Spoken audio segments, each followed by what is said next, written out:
Ça se passe beaucoup au Togo et aux États-Unis. Aussi quelque part dans le ciel, dans un avion cargo entre Israël et l'aéroport de Niamtougou, 10 pages d'une bagarre mortelle en plein vol.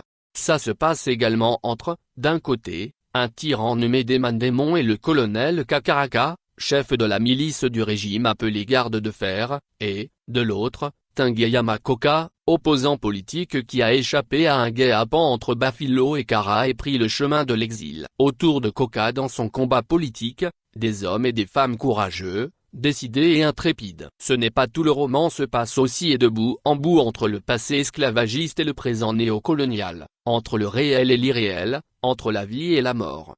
Avec Tirano Parano, Togoata Apedoama, à la suite d'Amour Gemado en 2023 et du Chien qui fume 2017, donne la pleine mesure d'une imagination romanesque étonnamment inventive et riche. Tout comme les précédents, on ne peut résumer ce roman-ci, d'autant plus que Tirano Parano, en vérité, ce sont 2 romans en un. Chacun des 2 aurait pu tenir séparément comme un ouvrage édité. Une performance. Celle des 2 histoires par laquelle commence l'ouvrage traite de la folie du pouvoir chez le bien-nommé Demane Démon. L'autre débuta à Néo en 1860 quand Kanigan fait kidnapper nuitamment son frère Anani qu'il vend à un bateau négrier. La double narration alterne les épisodes de l'une et l'autre histoire jusqu'à un point d'intersection assez original. Avec donc une puissance d'imagination jamais en repos doublé d'une écriture tonique, Togoata Apedoama dévide toutes les phases de la déportation d'un noir de la côte ouest africaine jusqu'en Amérique, la traversée épouvantable sur le vaisseau négrier,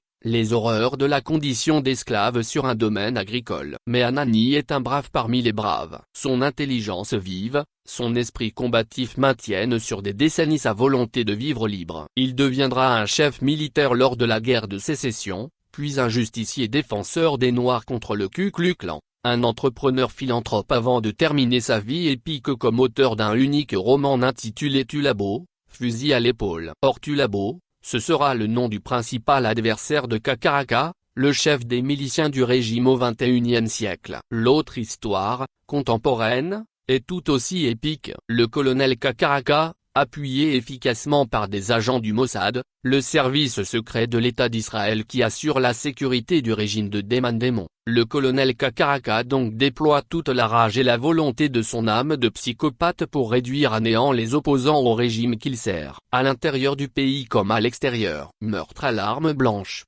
explosion de véhicules piégés, tir à la mitraillette en plein New York. Les 2 récits se croisent donc un jour du XXIe siècle en territoire états-unien par l'entremise d'une puissante prêtresse vaudue du nom des Yoko, tout à la fois pasionaria et une sorte de vestale sans l'obligation, vraiment pas du tout, de chasteté, une gardienne du feu sacré de la mémoire historique et de la volonté nationale de vivre libre et indépendant. Et Yoko, dotée de pouvoirs extraordinaires, incarne la part de fiction merveilleuse du roman. Avec elle et par elle, s'opèrent des passages du réel à l'irréel, des métamorphoses et des rebondissements surnaturels qu'il faut se garder de divulgacher comme on dit au Québec. Laissons le lecteur découvrir par lui-même l'exceptionnelle anatomie de la violence qu'est Tirano Parano. Quelque chose tomba de sa bouche. C'était un bout de langue sectionné par la balle. Le sang coulait abondamment. Pavlov estima qu'il n'y avait qu'un seul tireur, sinon il serait tout mort. Les tueurs du Mossad scrutaient l'étendue tumultuaire et sa basse clôture pour savoir où était caché le tireur au silencieux. Tirano Parano de Yeyi Togoata Apedoama, ed. Graines de pensée, Lomé, 2025. Théo Ananiso.